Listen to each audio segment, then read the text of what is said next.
We're going to start off today's video by talking about soffit. Soffit is what you put underneath the overhang of a roof to allow the air to flow through the attic space. For our purposes, the soffit was purely aesthetic. It doesn't actually connect to the attic space, so we just filled it with the reclaimed pine just for looks.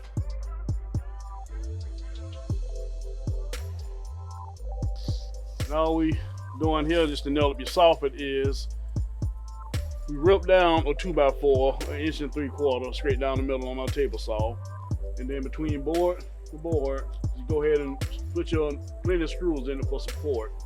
On the inside, it should stick out plenty far enough. Then you'll want to pull your measurement from the wall to your outer edge. That'll be your measurement for your soffit. And our soffit will be made of some more reclaimed wood over here, which we have some 6-inch pieces and some 8-inch pieces. And what you don't want, we cut them down to 12 and 5/8 inches, being that's a distance between our wall to the outer bars there. Now, all you do is just stack them one after another, 8-inch, 6-inch, 8-inch, 6-inch, as you can see up there. Well, I already previously put some up. And this is hard pine from our barn where we purchased the reclaimed wood. So let me get back started and nail a few up. Very simple.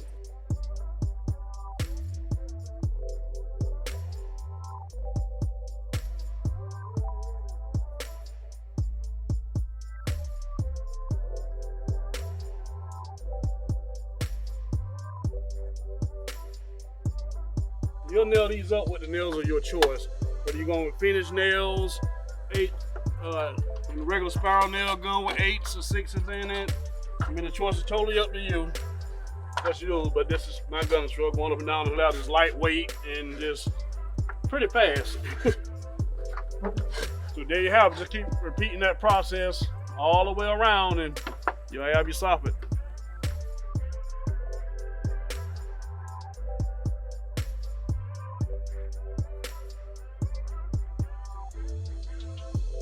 Now that we got our soffit up all the way around, our next step was just putting up basic trim, outlaying our vertical boards for the gables. And we basically just have some 1x4 board of our reclaimed wood. As you can see, it's cut on a 4-degree angle. So then it changes to a 6 as it follows itself all the way up to the peak where it remains on the 6-degree angle. And by having this 2 foot up, that's gonna transition to a wood, metal, wood, just for looks. You know, basically, siding is nothing but hard pine, vertically started by just leveling off your first piece, nailing. Try to keep your pattern pretty uniform for looks. And once you level off that first piece and measure, go about an inch and a half past your concrete or your bottom of your plywood, just for better securing and fastening. And just keep repeating that pattern all the way down, and then as you can see, it looks pretty good. You know, keep stripping your walls until you get basically to your windows. How I did, I went over here and went past my windows with it. But on the inside, I came inside with a longer drill bit to drill out through all 4 of my corners. Then I came on the outside to the outside of each hole with a level, made a pretty level line. Then I took a jigsaw, sawzall, skill saw, whatever you may use, just to make my cutout so you can see it comes out pretty flush.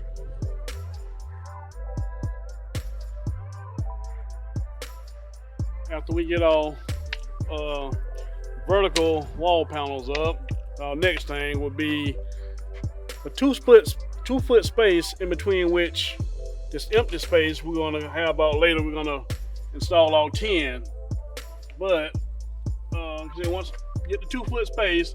Now you're ready for the horizontal, which we chose red cedar. It's basically whatever roof style you're going with. Pretty much get the angle of choice or what it calls for. Just vertically, just keep lapping it on and on and on all the way to the peak. But before you get too far, you want to pull your measurement, whichever style vent you're going to use on your gable end. That's for letting heat out of your house for insulation purposes. And basically, once you get your vent, pretty much you're cutting a hole in it, and then you're installing the vent. Now you're ready to continue on with your horizontal side of your choice. As you can see, a finished product on this end, it came out pretty good. Everybody was pretty happy with it. Now if we go inside.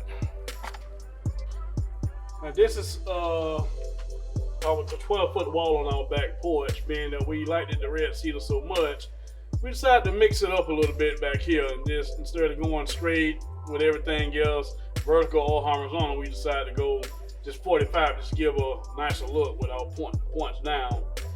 As you see, and all that is typical, just starting out, pulling your center point of your wall.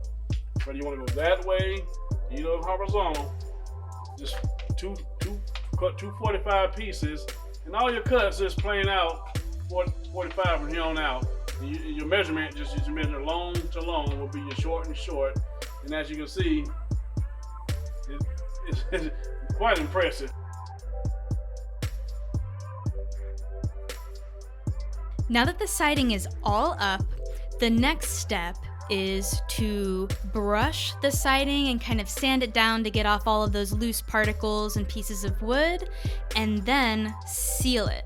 We chose to go with Vermont Natural Coatings Penetrating Waterproofer as our sealer, and I thought it was a pretty cool choice because it's actually a whey-based sealer, which is why when you see it sprayed on, it's actually kind of white looking.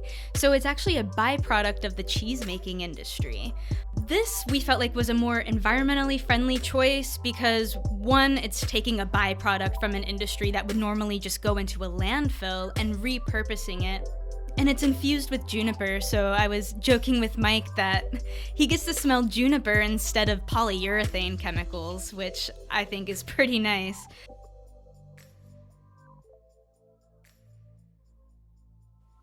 Thank you so much for joining us for this episode of Constructing the Climate Cabin. If you like what you saw, stay tuned for the next episode and follow us on YouTube, Twitter, Facebook, and Instagram. Thank you so much.